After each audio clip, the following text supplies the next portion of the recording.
이러한 주제들로 글을 적었는데도 수익이 안 나는 거면 뭐가 문제인 걸까요? 결국 글 내용일까요? 라는 질문이 있었는데요. 그 답은 바로 네, 안녕하세요. 선언부자 오가닉입니다. 오늘도 주제를 소개시켜드리기 위해 좀 열심히 서치를 해보고 좋은 주제가 있어서 한번 달려와 봤는데요.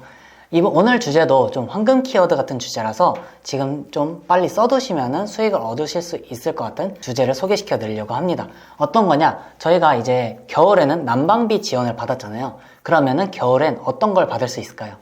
네, 그렇습니다. 이 에너지 관련된 지원금을 받을 수 있는 게 있는데요. 에너지 지원금, 에너지 바우처라는 게 아니라 새로운 키워드가 나타난 것을 저는 확인을 했습니다. 어떤 거냐면 한전 에너지 캐시백이라는 바로 이 주제인데요. 한번 화면을 보면서 같이 분석하고 어떻게 글을 쓰면 좋은지 말씀을 드려보도록 할게요. 네, 아까 말씀드린 대로 저희가 한전 에너지 캐시백 이라는 키워드를 말씀을 드렸었죠. 한전 에너지 캐시백이라는 키워드를 봤을 때 저희가 이런 키워드를 찾을 때 중요한 게 하나가 있는데요.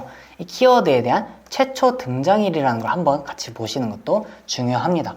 이런 게 만약에 엊그저께 생겼네 라고 하면 엄청 더욱더 좋은 키워드고요. 이게 오래되었네 라고 하면은 그거는 꾸준히 갈 수 있는 키워드라는 거겠죠. 그래서 딱 작년 7월 달쯤에 생긴 거 보면은 이제 저희가 지금 미리 써두고 한다면은 올해 7월 달에도 많은 검색량이 올라오면서 저희가 수익을 얻어갈 수가 있는 키워드라고 예상을 해볼 수가 있겠죠.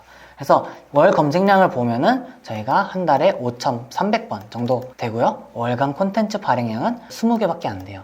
그래서 이러한 글들은 웬만하면 지금 쓰면은 상단 노출에 잘 될 수 있다라는 점을 좀 말씀을 드리고 싶습니다. 하지만 여기서 주의해야 될 게 무조건이라는 건 없습니다. 여러분의 블로그 지수와 블로그 상태 그리고 그 전에 쓰셨던 글들에 따라서 이 반영이 되는 거기 때문에 이런 점은 참고하시고 나서 글을 작성하시는 것을 더욱더 추천을 드릴게요. 그러면 이 글을 어떻게 쓰면 좋은지 그리고 글을 쓸 때 어떤 방향으로 나아가면 좋을지를 확인을 해보도록 하겠습니다. 자, 일단은 이 내용에 대해서 알아야겠죠. 그러면 한전이라는 곳에 하는 거니까 한국전력공사 로 들어가 보면 더욱더 좋겠습니다. 한전 에너지 캐시백이라고 검색을 해보면은 이미 이렇게 공식 사이트들이 만들어져 있는 것들이 있어요.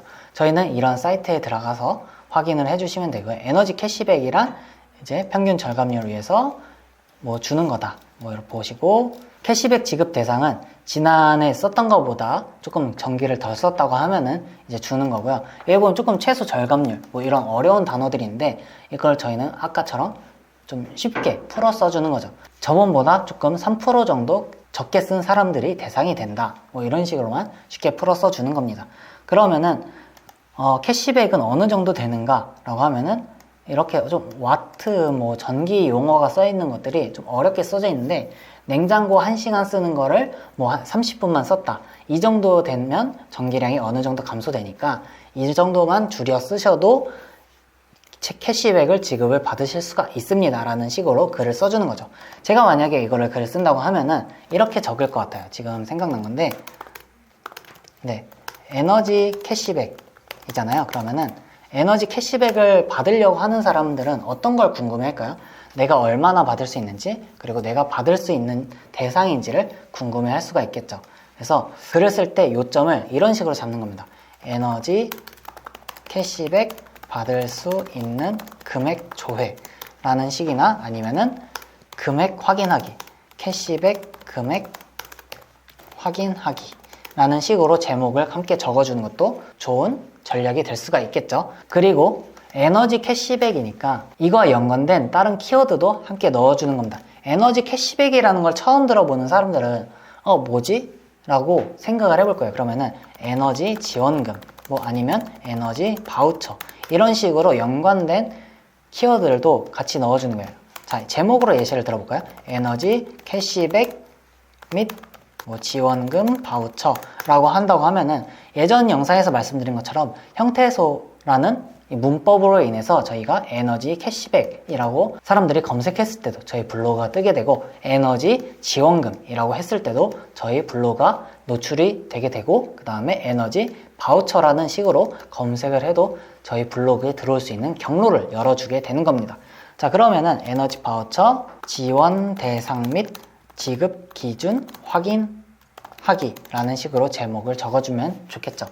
저라면 이런 식으로 글을 적고 여기에다가 문단은 뭐 에너지 캐시백이란, 그 다음에 에너지 캐시백이란 에너지 바우처 지원 대상, 에너지 캐시백 지원 대상, 그 다음에 에너지 캐시백 지급 기준 확인이라는 식으로 문단을 잡아서 글을 작성해 줄 것 같습니다. 자, 그럼 다시 한번 정리를 해서 제목 같은 경우에는 에너지 캐시백 및 지원금 바우처 지원 대상 및 지급 기준 확인하기 라는 식으로 글을 적어주면 되겠죠. 그리고 문단 같은 경우에는 에너지 캐시백이란 에너지 캐시백 지원 대상, 그 다음에 지급 기준, 이런 식으로 간략하게 적어주면 되고요. 그리고 나서 이러한 글들을 쓸 때 저희가 포인트를 어떻게 잡느냐, 이런 것도 궁금해 하실 것 같아요. 이런 정보 지원 사이트 공식 홈페이지에 가져올 때는 저 같은 경우 이런 표가 들어있는지 그런 것들을 좀 유심히 보기도 합니다. 예전에 말씀드린 것처럼 이 표를 적어주면은 저희가 상단 유출에 더욱더 유리하기 때문에 이 표를 그대로 적어주셔도 크게 상관은 없어요. 그래서 이대로 적어주는 것도 괜찮고요. 그리고 문의나 고객센터 같은 거가 나와 있습니다. 근데 저는 이런 전화번호 같은 거를 포스팅할 땐 적어두지 않아요. 이 전화번호를 적어두면은 사람들이 글을 읽다 말고 전화하러 가거든요. 그래서 전화번호보다는 이러한 온라인 공식 홈페이지를 안내해 주는 것이 더욱더 저희에게 유리하기도 하고, 그분들이 직접 정보를 확인하기 때문에 그분들에게도 더욱더 편할 수가 있습니다. 자, 그리고 광고는 어떻게 넣나요? 광고는 어디다가 넣는 게 좋을지 모르겠어요 라고 물어보실 수도 있는데요. 그럴 때는 이 에너지 캐시백 지원 대상이라는 거에다가 대상 조회라는 키워드, 이 행동할 수 있는 키워드를 같이 넣어주면 좋겠죠. 그래서 대상 조회에 대한 링크를 넣어주는 건데, 링크는 이러한 공식 홈페이지 링크를 함께 넣어줘서 대상이라는 것을 여기서 확인할 수 있도록, 지급 대상이라는 내용이 여기 있으니까 이 내용을 확인하실 수 있도록 넣어주는 겁니다. 그래서 저희가 직접적인 수동 광고를 넣는 것도 좋지만 링크를 넣어서 다른 창으로 이동을 할 때 전면 광고를 띄우는 게 더욱더 수익적인 측면에 좋으니까 꼭 전면 광고를 띄우는 것을 저는 추천을 드리고 있습니다. 네, 에너지 캐시백이라는 주제로 짧게 이제 잡아드렸는데요. 궁금하시는 내용들이 몇 가지 있어 하셔서 이거에 대한 Q&A 시간을 가져보도록 하려고 합니다.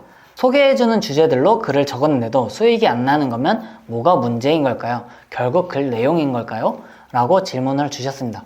이거에 대한 답변은 저는 좀 복합적인 내용이기 때문에 글을 어떻게 쓰셨는지, 그리고 블로그가 최적화 블로그인지에 따라서도 노출이 안 되면은 수익을 얻을 수 없다라고 말씀을 드리고 싶어요. 그리고 줄 위치가 최상단에 잡힌다고 하더라도 여러분께서 수동 광고를 만약에 안 넣고 자동 광고만 활용을 하고 계신다든가, 아니면 전면 광고를 할 때 새 창으로 열기를 통해서 전면 광고가 안 뜬다든가 이런 원인이 있을 수 있으니까 그런 것들을 체크해 보시는 것을 추천을 드릴 것 같아요. 그리고 저는 주제와 이런 어떻게 쓰면 좋은지에 대한 포인트를 잡아드리는 건데, 그것을 보시는 선구자분들께서 좀 더 응용해서 다음만이 아니라 구글이나 네이버 혹은 다른 쪽으로도 시도를 도전해 보는 것도 좋다고 저는 생각을 합니다. 글을 계속 쓰는데 보통 다음 기준 2에서 3페이지에 노출이 되는데, 이 경우 클릭이 발생이 안 되는데 수정하지 말고 그냥 그 다른 글을 쓰면 될까요? 라고 질문을 주셨는데요. 블로그가 이제 준최적화에 들어가는 기준이 될 수도 있을 것 같아요. 1페이지에 뜨지 않고 2, 3페이지에 뜨는 거. 그런 경험은 저도 한번 있었는데요. 이러한 경우에는 만약에 똑같은 주제를 쓰다가 갑자기 다른 주제를 옮겨 쓰거나 다양한 주제를 쓰게 되면은 다음 기준으로 2, 3페이지에 저희의 글이 뜨게 되는 것을 저는 많이 보았습니다. 그렇기 때문에 하나의 주제로 쓰는 것을 추천을 드린 건데요. 이런 경우에는 일단은 방문이 없기 때문에 수익에 대한 클릭이 발생이 안 되는 걸 거예요. 그래서 수정하는 것보다는 일관된 주제로 글을 쓰시는 것을 저는 추천을 드리고요. 만약에 저품질이 되었다고 하면은 다른 블로그로 옮겨가서 글을 써보는 것도 저는 추천을 드립니다. 가장 많이 질문 주시는 게 승인 이외에 또 다른 주제로 써도 되나요? 라는 것을 많이 여쭤보십니다. 그래서 다양한 주제로 쓰셔도 상관은 없고요. 그리고 어차피 저희는 승인을 받았기 때문에 이제부터는 자유입니다. 어떻게 쓰셔도 크게 상관이 없어요. 그래서 이전에 쓰셨던 그런 승인글 같은 경우에는 비공개를 하거나 이제 삭제를 해주셔도 되고, 그리고 다양한 주제로 써도 상관은 없지만 다른 분들보다 더 수익을 얻기 원하신다면 한 가지 주제로 쓰시는 것을 저는 추천을 드리고 있어요. 왜 그러냐면 한 가지 주제로 썼을 때 이 광고가 최적화되어서 이 관련된 광고가 더욱더 빠르게 뜨기도 하고요. 그 다음에 광고 단가도 많이 높아지게 됩니다. 그리고 노출이 만약에 안 되는 경우가 있을 수 있어요. 최근에는 이러한 로직 강화가 되었는데요. 다음 같은 경우나 구글 같은 경우, 그리고 네이버 같은 경우에도 전문성 있는 사이트를 좋아합니다. 그래서 전문적인 있는 사이트를 좋아하기 때문에 한 가지 주제로 쓰는 것이 더욱더 전문적인 사이트로 저희가 보일 수가 있겠죠. 그래서 최상단 노출에 유리하니까 한 가지 주제로 쓰시는 걸 추천을 드리고, 만약에 또 다른 주제를 쓰고 싶다고 하시면은 다른 블로그, 서브 블로그를 만드셔서 다른 주제로 써주시는 것을 추천을 드려요. 혹시 구글 애즈에 있는 캠페인을 어떤 역할을 하는지 알려주실 수 있을까요? 광고라고 해서 기능이 있을 것 같은데 초보라 잘 모르겠어요. 구글 애즈는 저희가 구글에 대한 광고 시스템을 이해를 하면 더욱더 좋습니다. 구글에서는 광고 플랫폼이 두 가지가 있는데요. 이 구글 애즈와 이 구글 애드센스라는 두 가지가 있게 됩니다. 저희가 하는 거는 이 구글 애드센스를 하는 거고, 광고주분들은 이 구글 애즈를 통해서 광고를 등록하게 되는 건데요. 이 광고를 여기서 광고주분들께서 구글 애즈에다 등록을 하면 이 광고가 저희 애드센스에서 송출이 되게 되는 겁니다. 구글 애즈는 저희 애드센스에 대해다가 광고를 송출하는 광고주용 분들 거니까 저희가 크게 보실 일은 없을 거예요. 네, 건강에 대해서도 주제에 힌트 주세요 라고 했는데 하루에 2~3달러 정도 나오는데 뭐가 문제인지 모르겠어요 라고 질문을 주셨어요. 솔직히 이 부분은 좀 따로 특집으로 말씀을 드리려고 했던 내용인데 살짝 여기서 말씀을 드리고 다음에 정확하게 더 말씀을 드리도록 할게요. 건강에 대해서 주제는 건강에 대한 효능, 찾아보는 사람들이 왜 찾아왔는지를 알고 글을 써야 한다고 생각합니다. 왜 그러냐면 건강에 대해서 알아보는 사람들은 뭔가 행동할 수 있는 거, 그 사람들이 원하는 거를 알려주는 거죠. 영양제 같은 걸 함께 엮어서 글을 써보면은 수익이 말도 안 되게 높아지는 것을 경험하실 수가 있을 것 같아요. 건강 관련된 주제에서 영양제를 같이 소개를 하면은 사람들이 건강에 대한 효능만 보고 나가는 것이 아니라 그거에 대한 영양제도 알아보기 위해서 한 번이라도 다른 페이지를 보거나 광고를 클릭할 확률이 높아지기 때문에 그런 식으로 글 주제를 써보시고 한번 수익이 높아진다면 댓글 하나 남겨주시면 좋을 것 같습니다. 네, 승인 받기 전에 블로그에 연습용으로 써봐도 되나요? 라고 질문을 주셨는데 승인 받기 전에는 무엇을 하셔도 상관없습니다. 그래서 만약에 연습용으로 하신다고 하면은 이 새로운 연습용 블로그를 만들어 주시고 이 연습용 블로그 가지고 또 승인을 받겠다고 하시면은 저는 이렇게 하는 건 비추고 나눠서 하시는 것을 추천드려요. 충분히 연습용으로 좀 다뤄보다가 승인용 블로그를 만들어서 승인을 받고 그걸로 이어서 수익까지 받아가는 것을 저는 말씀을 드리고 싶어요. 주제를 하나로 글 쓰는 것이 더 좋다고 하셨는데 만약 내 블로그의 주제와 너무 다른 키워드라면 어떻게 하는 것이 좋을까요? 라고 하셨는데 블로그에서는 하나의 주제를 쓰는 것을 추천을 드리고 만약에 여의치 않게 두 가지 주제를 써야 한다라고 하면은 저는 카테고리라는 것을 만들어서 분류를 해줄 것 같아요. 하지만 그런 것도 이제 차선의 선택이다. 로직상 꼭 좋은 방법은 아닐 수 있으니까 하나의 주제로 쓰시는 걸 추천드리고, 자, 이런 식으로 말씀드리는 주제들은 되게 다양한 주제로 앞으로도 소개를 드릴 예정이라서 자신에게 맞는 주제가 있다라고 하면 그걸 적어주시고, 만약에 그거 아닌 주제라고 하면은 제가 말씀드리는 걸 듣고 나서 거기서 내가 주제에서 적용할 수 있는 건 어떤 게 있을까라는 식으로 응용하는 식으로 접근해 보시는 것이 좋습니다. 네, 오늘은 이 선구자분들께 도움이 될 만한 주제를 어떻게 쓰면 좋은지 포인트를 잡아드리는 시간과 질문에 대해서 답변을 드리는 시간을 가져보았는데요. 이 영상이 도움이 되셨길 바라고 질문들을 남겨주시면은 이런 식으로 해서 다 같이 이 궁금증을 해소할 수 있는 시간을 가져보고 앞으로도 여러 가지 주제를 소개시켜 드릴 건데 이러한 주제도 알아보고 싶어요. 이러한 주제는 어떻게 쓰는 게 좋을까요? 라는 질문을 주시면은 그것도 저희가 한번 연구해보고 테스트해서 선구자분들께 알려주는 강의를 해보는 것도 좋을 것 같아요. 그래서 주제나 질문 같은 걸 남겨주시면